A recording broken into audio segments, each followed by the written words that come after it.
Hi, good morning. Salamat sa pagsunod ng aking channel.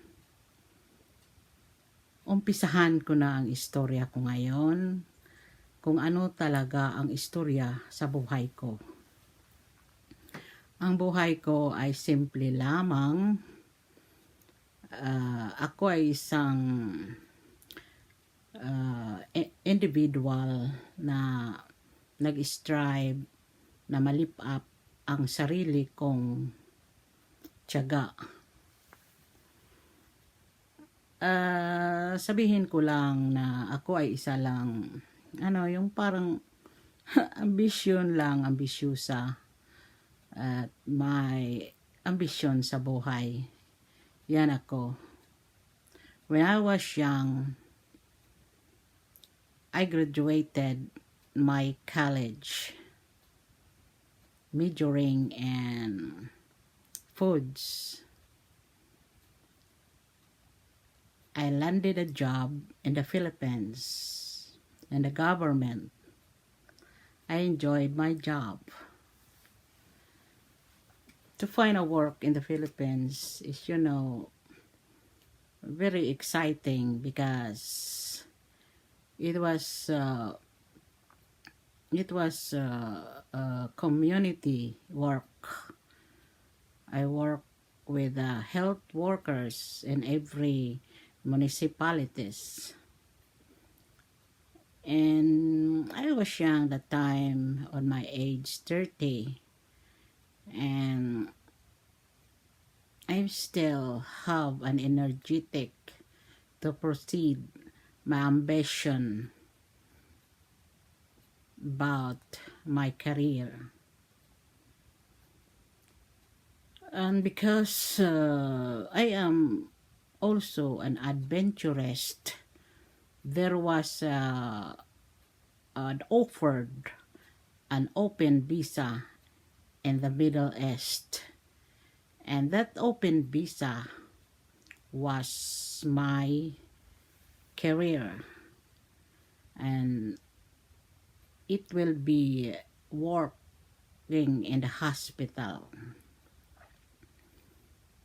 And because I am so adventurous and I love to see different races of people around the world, and that was only the opportunity that knocked the door that time for me.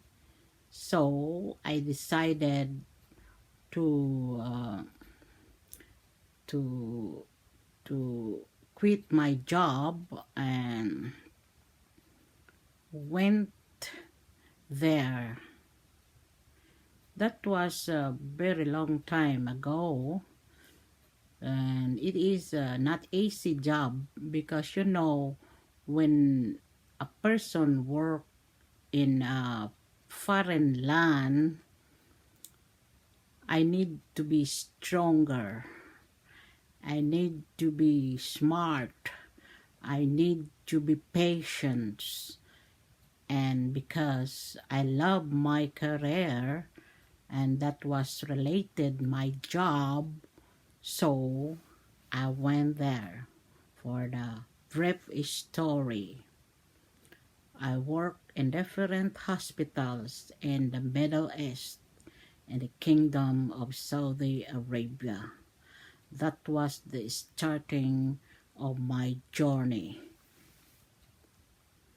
I worked there for more than 15 years, and because I like to rest because my contract was finished, I decided to work again, or I decided to go home just for a rest, or yung yung magpapahinga konti kasi parang na exhausted na ako sa mga trabaho ko at sa mga utak ko, kaya dapat pumayat ako noon kasi nagkasakit ako doon kasi yung walang tulog, walang bayad ng overtime, pero talagang workaholic kasi ako. Nag-umpisa ang sakit ko. Kaya sabi ko sa boss ko na ako ay uuwi muna kasi pinis na naman ang kontrata ko. So, hindi naman siya nag-ano sa akin. Pinapayagan naman niya ako na ako ay uuwi ng vacation lang. Imagine, vacation lang. Hindi siya nag-ano ng exit sa akin. Gusto ko na talagang magpahinga noon. Kaya nga, nag-approve na lang ako sa request niya. Maski gusto ko na sanang permanently na sana. So, I went back home. And suddenly, one of my niece told me that while I was there and I was single that time, and she said that I need to have to go to the internet for something for looking for a guy. And you know, I love a guy that is American guy, or that is what I want. So I'm starting chatting online. So that was the beginning of my story, or the beginning of my journey. So I'll tell you more about me, when or where or how, why I came America, and what are the things that I processed before I went there. There are lots of many circumstances before I came United States of America. By the way, I came United States of America through dating site and through fiancé visa. This is one of my story that I need to continue from the past to the present as an OFW, and till now when I am now in the United States of America.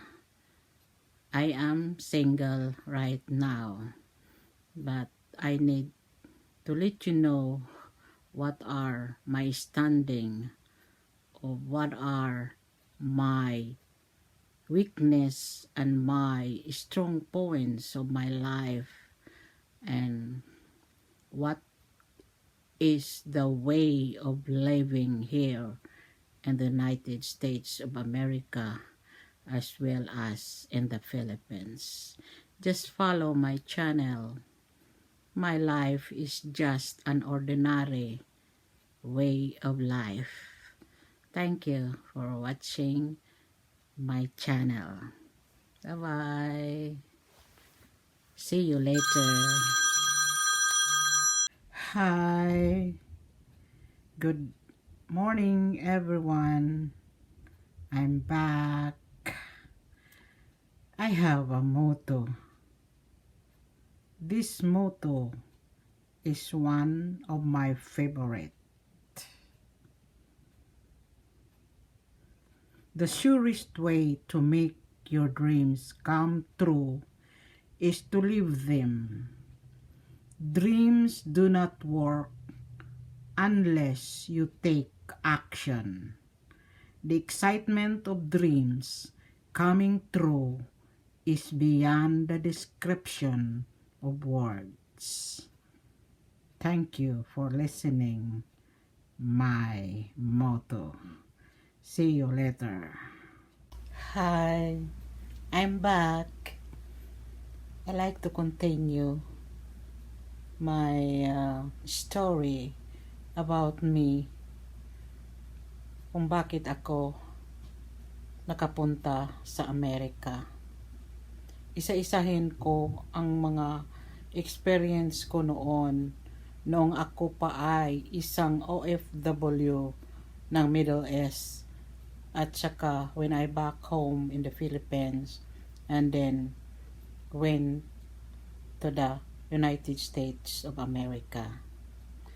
So thank you for following my channel. I like to tell you in detail why I came here in America. Thanks for accepting me as one of your friend in this video. Thank you. Thank you. Hello. I'm here.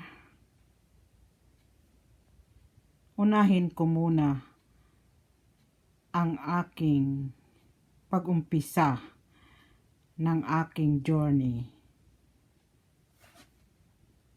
Nung ako ay nag-umpisa pa ng dating site, pinopost ko ang litrato ko sa isang dating site through yahoo.com. Ito ang una kong picture na pinopost ko noon kasi talagang sa isip ko o sa ilalim ng ano ko talaga yung hindi ko maintindihan na dapat talaga akong maghanap ng lalaki sa buhay ko, kasi noon ako ay bata pa, nangarap na talaga akong makapag-asawa ng Amerikano. Kaya noon ako ay OFW pa sa Middle East, wala akong iniisip kundi trabaho, puro trabaho. Then pagkatapos ng kontrata ko sa Saudi Arabia, ako ay umuwi na kasi gusto na akong magpahinga. Tapos may isa sa aking isang relative na nagsabi, yung pamangkin ko, na why not I'm looking in the internet. Sabi ko wala akong experience yan, pero kasi ang dreams ko talaga na makakita ng Prince Charming ko na Amerikano, kaya inumpisahan ko na. Ito ang unang litrato na pinopost ko. Tapos nagkita kami. Tapos yung diyan na nag-umpisa. So ito ang unang litrato na pinopost ko sa Yahoo na nakita ako sa aking Prince Charming na Amerikano. Kaya sabihin ko na ako ay nakapag-asawa ng last trip, pero Amerikano naman. Ito ang una kong litrato na pinopost ko. Tapos yan, nag-umpisa. Nagkita kami through dating site, pero hindi pa sa personal. Nagchatting kami ng how many years before he decided to petition me by means of fiancé visa. Ito na ang aming litrato, ang dalawa. Yan ang Prince Charming ko. My first love and my last love.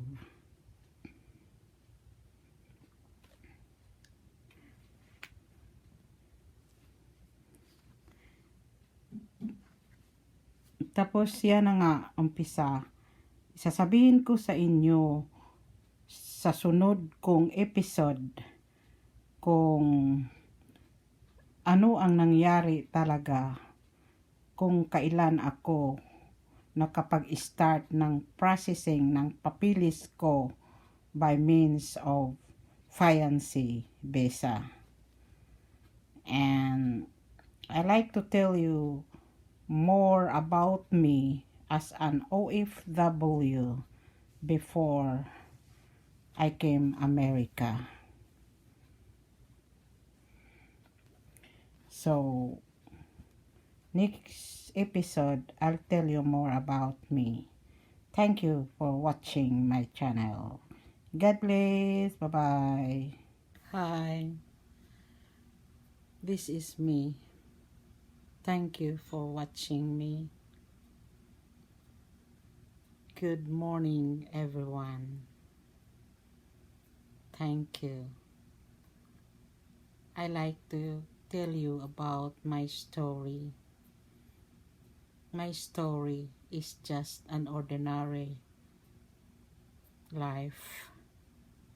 And because you are my friend,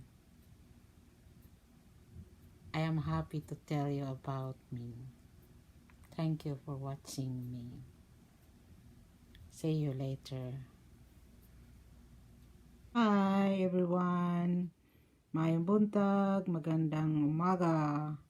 This is me when I work in the hospital, in Mednab Hospital in Saudi Arabia. This is me, together with my patients before. And these are my co-worker before.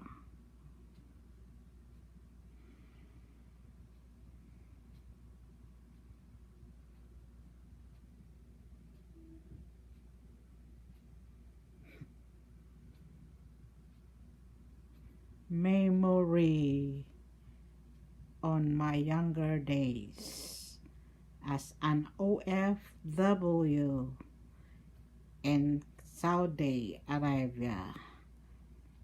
Thank you for watching my channel. See you again later. Bye-bye. God bless.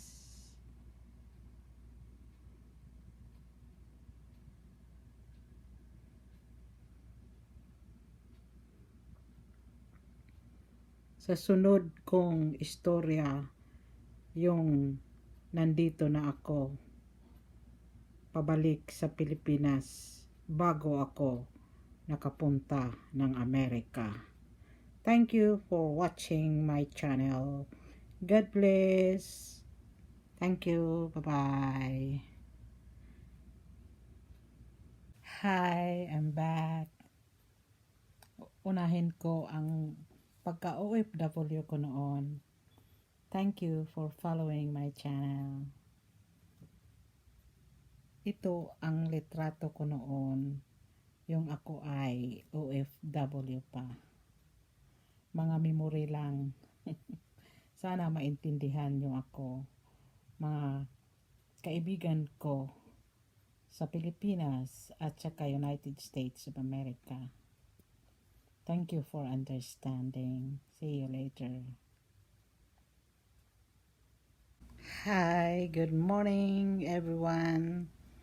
Thank you for following my channel.